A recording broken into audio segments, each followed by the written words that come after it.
आदम की बाई पिछली से हजरत हव्वा को पैदा किया। हजरत हव्वा जब पैदा हो गई, हजरत आदम ने सोचा हजरत हव्वा को छूऊं, टच करूं। रब ने पाबंदी लगा दी, ऐ आदम हव्वा बनी आपके लिए है मगर आप छू नहीं सकते। हव्वा बनी आपके लिए है मगर आप अभी टच नहीं कर सकते, अभी आप करीब नहीं जा सकते। हे मालिक को मौला, फिर करना क्या होगा? रब फरमाता है पहले निकाह मुलाकात बाद में होगी, पहले निकाह गुफ्तगू बाद में होगी, पहले निकाह कुर्बत बाद में होगी। यही वजह है नबी ने कहा अन निकाहु मिन सुन्नती फमन नग़िब अन सुन्नती फलैसा मिन्नी। निकाह मेरी सुन्नत है, जो इससे एराज करे वो मुझसे नहीं है।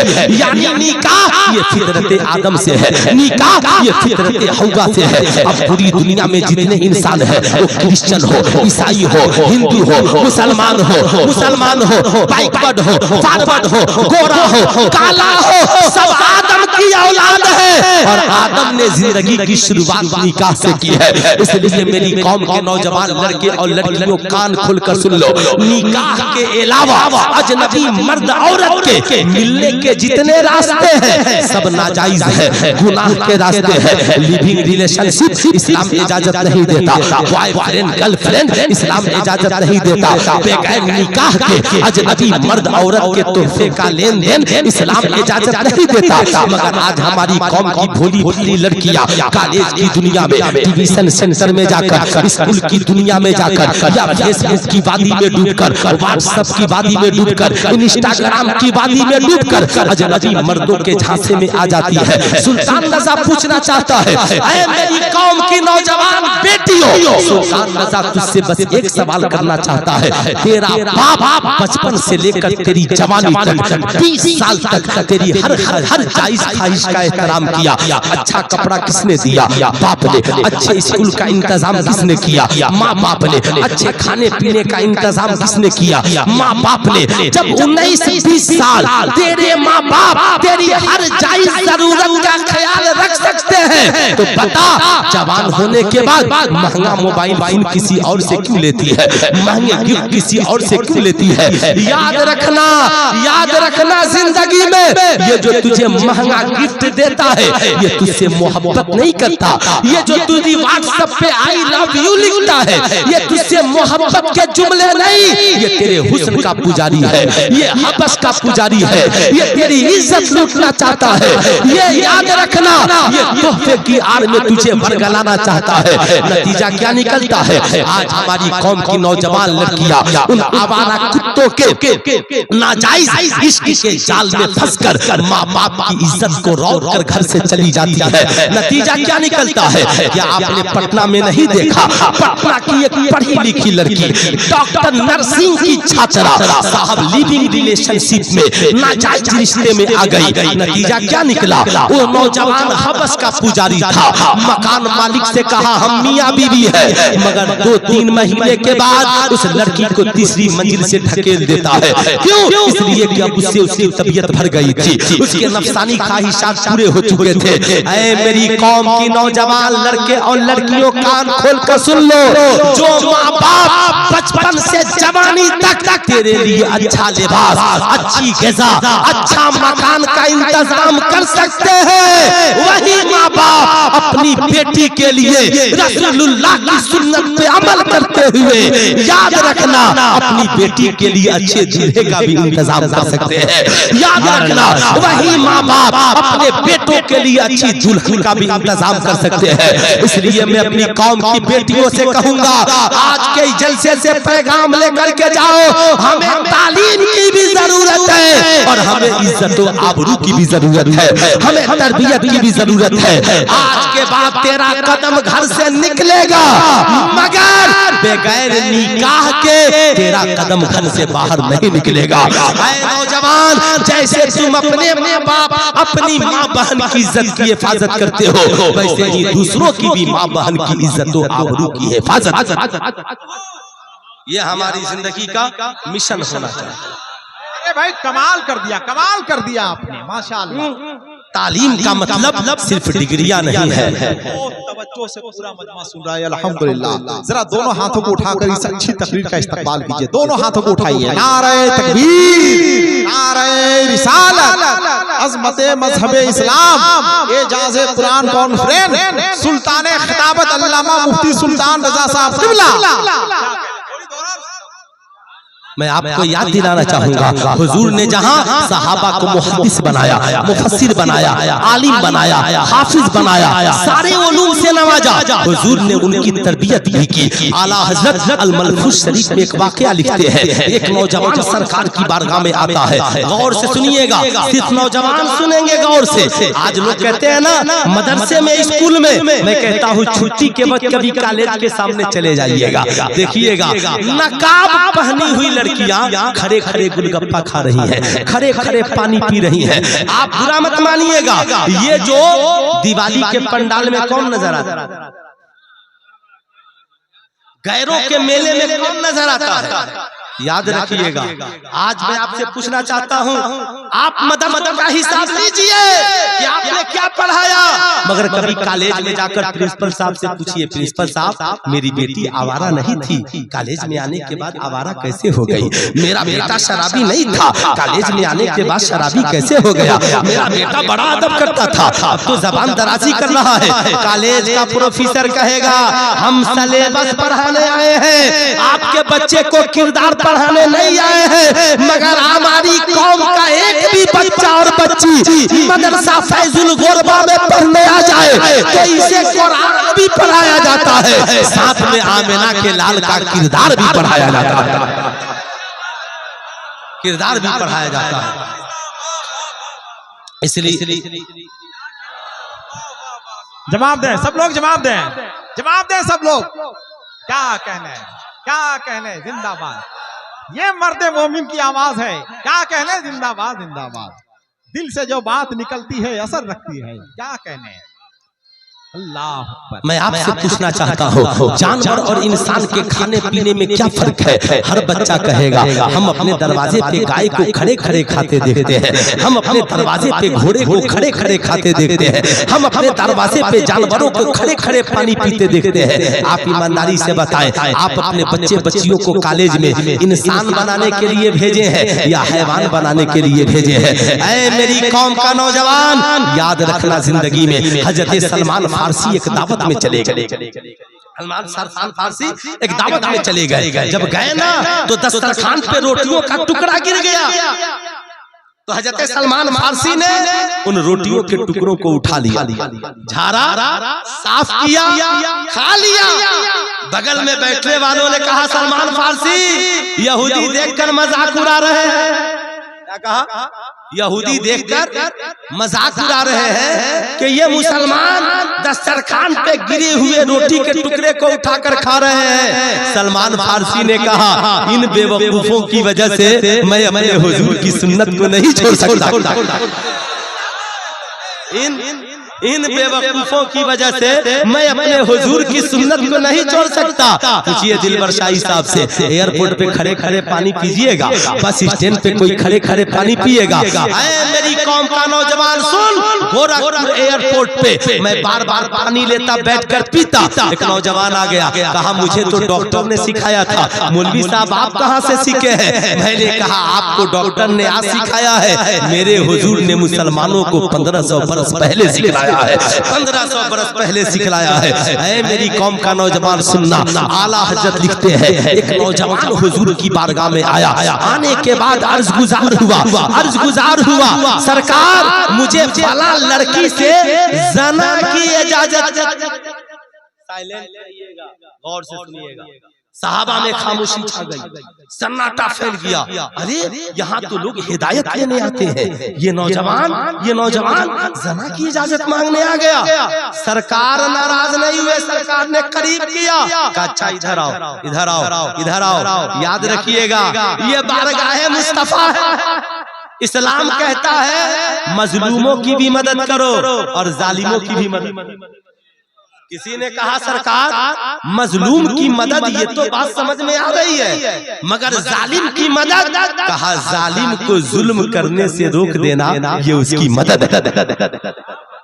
आप शराबी की मदद शराब पीने से रोक कर कीजिए, जुआरी की मदद जुआ खेलने से रोक कर कीजिए, नाचने गाने वाले की मदद नाच गाने से रोक कर कीजिए। हुजूर ने नौजवान को करीब बुलाया, सीने पे दस्ते मुबारक को रख दिया और कहा नौजवान तूने क्या कहा? कहा हुजूर फला लड़की से जना की इजाजत चाहिए। कहा क्या ये काम तू अपनी माँ के साथ कर सकता है? नौजवान हवास बाख्ता हो गया, सरकार माँ के साथ नहीं कर सकता, अपनी बहन के साथ नहीं कर सकता। काहे नौजवान जो काम अपनी माँ बहन के साथ नहीं कर सकता वो दूसरे की माँ बहन के साथ कैसे कर सकता है? सुन तेरे नबी का हुक्म है, जैसे तेरी माँ बहन की इज्जत है वैसे ही दूसरों की माँ बहन की इज्जत भी इज्जत है। जिस दिन पूरी दुनिया में सरकार की सुन्नत को हमने आम कर दिया तो हर बेटी की इज्जत महफूज हो जाएगी, हर माँ की इज्जत महफूज हो जाएगी। ऐ नौजवानों आज जलसे में मेहनत करके जाओ, हम अपनी निगाहों की भी हिफाजत करेंगे और भारत की हर बहू बेटी की इज्जत और आबरू की हिफाजत करेंगे। इंशाअल्लाह करेंगे। हाथ उठा करके बोले इंशाअल्लाह करेंगे, इंशाअल्लाह करेंगे। आखिरी बात सुने फिर मेरी तकरीर खत्म। एक बात बताइए, है ना, जितने लोग यहाँ पर बैठे हैं ये कितने बच्चे? ये बच्चे सब हाफिज कुरान हो गए है ना? 5 बच्चे माशाअल्लाह, 5 बच्चे हाफिज कुरान, सुभान अल्लाह।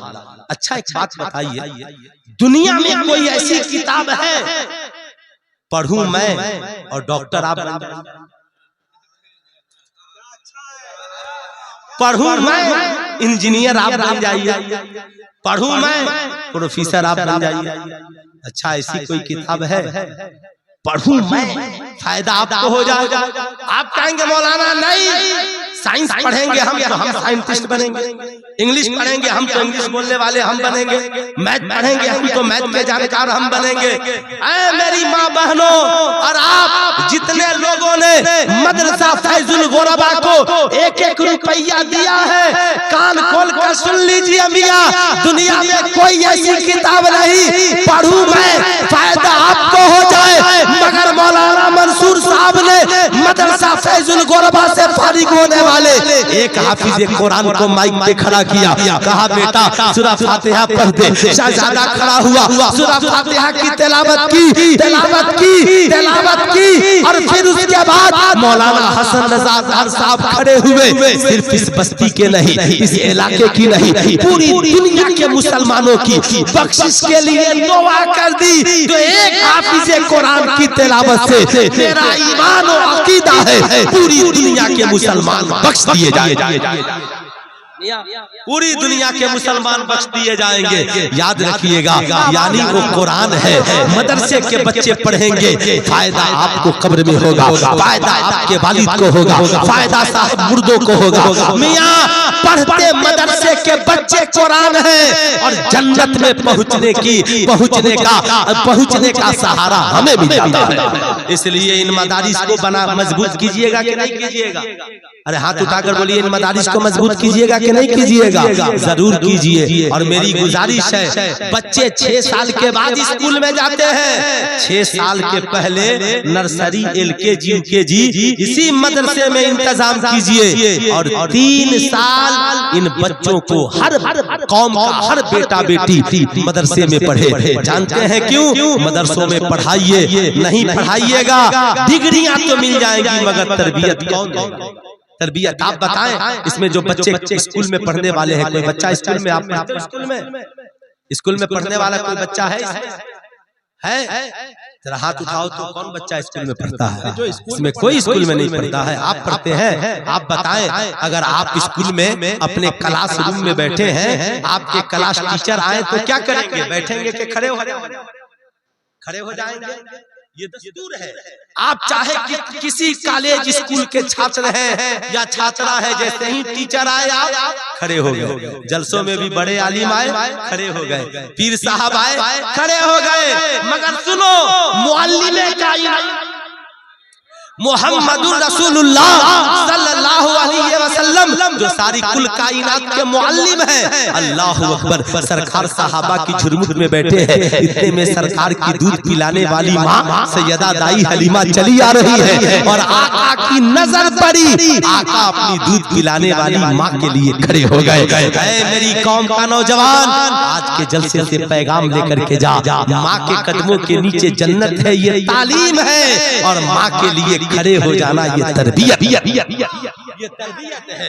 याद रखना, आज के बाद जानते हैं रिश्तों में जहर पैदा मत कीजिए। हम में का सबसे अच्छा वो है, तो दो बातें आती है, एक वो जो कुरान पढ़ता है और पढ़ाता है, तो ये इल्म के एतबार से। और दूसरी जगह हुजूर ने कहा तुम में का सबसे अच्छा वो है जिसका इखलाक अच्छा, और सबसे अच्छा इखलाक उसका है जिसका इखलाक अपने घर वालों के साथ अच्छा हो। जानते हैं क्यों? इसलिए कि दोस्तों से दिखावा करता है, कंपनी के मालिक से दिखावा करता है, मियां बिजनेस पार्टनर से दिखावा करता है। आज समाज में ऐसे नौजवान हैं जो दोस्त के लिए होटल में पार्टियां करते हैं और घर वालों के लिए कभी मटन भी नहीं बनवाते हैं। मैं आपसे कहूंगा नहीं, हुजूर फरमाते हैं मैं तुम में का सबसे बेहतर इखलाक वाला हूँ और मेरा इखलाक अपने घर वालों के साथ सबसे अच्छा है। इसलिए मैं आपसे कहूंगा अपनी माँ के साथ, अपने वालिद के साथ, अपनी बीवी के साथ, अपने बच्चों के साथ इखलाक को बेहतर बनाएं। आपसे आखिरी जुमला में पूछूं, बताएं, आप बताएं ईमानदारी से, अगर आपका बच्चा मैट्रिक में फेल हो जाए तो क्या करेंगे? भगा देंगे? मारकर डांट कर भगा देंगे? क्यों? आजकल बच्चे आत्महत्या इसलिए कर लेते हैं कि बाप डांटेगा, माँ बोलेगी, मैं कहूँगा नहीं, बच्चा है, गलती हो गई, गलतियां होती हैं, उसे करीब बुलाइए, बेटा फेल हो गया कोई बात नहीं है, ठीक है, तूने किताबें पढ़ी थी ना? हाँ अब्बा मैंने किताबें पढ़ी थी। कहा ठीक है, 10-12 सवाल आए, तुझे याद नहीं था, तेरा बाप तेरे साथ है, फिर से मेहनत कर, इंशाअल्लाह कामयाब हो जाएगा। पहले उसे सहारा दीजिए, निगेटिव मत बनिए, ना माँ बाप के लिए निगेटिव, न बच्चों के लिए निगेटिव, न बीवी के लिए निगेटिव, न रिश्तेदारों के लिए निगेटिव, न इन उलमा के लिए निगेटिव। जानते हैं क्यों? आज निगेटिव ने हमारे ज़हन को खराब कर दिया है। पॉजिटिव बनिए, पॉजिटिव। अब बेटा से पूछिए, बेटा सुनो, तुम इत्मीनान रखो, अब तुमसे गलतियां क्या हुई थी ये बताओ, तुम्हारी तालीम में कहाँ कमी रह गई? अब बताएगा वो, ट्यूशन में कमी रह गई, दोस्तों के साथ रह गया, मोबाइल देखने में रह गया। कहा बस इसे दूर कर लो, इंशाअल्लाह फेल हुए हो, अगले बार सबसे अच्छा नंबर झारखंड में तेरा आएगा, सबसे अच्छा नंबर बिहार में तेरा आएगा। मेहनत कीजिए। आज तो अफसोस होता है, एक हाजी साहब ने फोन किया, कहा मुफ्ती साहब कोई गरीब आदमी है? मैंने कहा क्या बात है? कहा कुछ पैसा रखा हूँ, एक गरीब आदमी को देना है। मैंने कहा फज्र की नमाज पढ़ने जाइएगा तो इमाम साहब को दे दीजिए, इमाम साहब को दे दीजिएगा। कहा अरे मुफ्ती साहब क्या बात कर रहे हैं, इमाम साहब को? मैंने कहा तो इमाम साहब से ज्यादा पूरे गांव में कोई गरीब नहीं। कहा क्या मजाक कर रहे हैं? मैंने कहा गांव का जो सबसे गरीब है वो 15,000 कमाता है हाजी साहब। कहा कैसे? मैंने रोजाना 500 मजदूरी करके लाता है, और गांव के जो पूरे अमीरों का इमाम, गरीबों का इमाम, मुखिया का इमाम, सरपंच का इमाम, पूरी बस्ती का इमाम, वो 7,000 रुपया कमाता है। तो बताइए गरीब कौन हुआ? ज़कात का हकदार कौन हुआ? ऐ मेरी कौम का इंसान, कौम के लोगों, अब कहोगे कि हम गरीब हैं, इमाम साहब की तनख्वाह नहीं देंगे, 5 मोबाइल के रिचार्ज के लिए पैसा है और इमाम साहब के तनख्वाह के लिए पैसा नहीं है। सुल्तान रजा मोहब्बत से गुजारिश करेगा, कम से कम कोशिश कीजिए कि 500 रुपए हर घर इमाम साहब की तनख्वाह के लिए दीजिए, ताकि एक इमाम का अगर पेट भर जाए तो एक और आलिम की खिदमत ली जाए और लोगों को बढ़ाया जाए। याद रखिए, सारी दुनिया की दौलत एक तरफ, इल्म, एजुकेशन और शिक्षा एक तरफ, कुरान कहता है हल यस्तविल लज़ीना यालमूना वल लज़ीना ला यालमून। तुम क्या समझते हो पढ़े लिखे और जाहिल दोनों बराबर है? ऐसा नहीं हो सकता। उतुल इल्म दर्जात, अल्लाह ने इल्म वालों के रुतबे को बढ़ा दिया है। इसलिए उलमा से प्यार कीजिए, अपने बच्चों को पढ़ा लिखा बनाइए, खुद भी पढ़िए, अपनी औलादों को पढ़ाइए, अपनी दुनिया व आखिरत को हसीन कीजिए। लीजिए, फिर जिंदगी बाकी, मुलाकात बाकी, फिर कभी फकीर आया तो गुफ्तगू होगी। पूरा मजमा मिलकर पढ़ लीजिए अस्तगफिरुल्लाह रब्बी मिन कुल्ली ज़ंबिन व अतूबु इलैहि। पढ़ लीजिए ला इलाहा इल्लल्लाह मुहम्मदुर रसूलुल्लाह सल्लल्लाहु अलैहि वसल्लम। अस्सलामु अलैकुम। जिंदाबाद।